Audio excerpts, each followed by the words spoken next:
कोकणात एक असं मंदिर आहे जिथं रोज रात्री साक्षात महादेव आणि माता पार्वती सारीपाट खेळायला येतात. हे केवळ ऐकीव नाही तर आजही पहाटे सारीपाटाच्या सोंगट्यांची बदललेली जागा त्या अद्भुत खेळाची प्रचिती देतात. हे आहे रत्नागिरी जिल्ह्यातील राजापूरमधील 900 वर्षांहून अधिक जुनं आणि जागृत देवस्थान श्री देव धूत पापेश्वर. धूत पापेश्वर या नावाचा अर्थच भक्तांची सर्व पापं धुवून काढणारा देव असा आहे.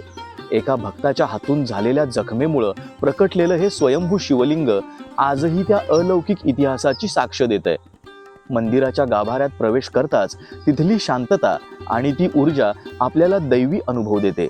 इथली प्रत्येक भिंत निसर्गातून तयार केलेल्या नैसर्गिक रंगांनी आणि अजोड शिल्पकलेनं सजलेली आहे.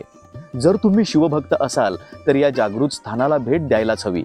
कमेंटमध्ये हर हर महादेव लिहून हा व्हिडिओ सेव्ह करा आणि तुमच्या कोकण ट्रिपच्या लिस्टमध्ये हे ठिकाण नक्की ॲड करा.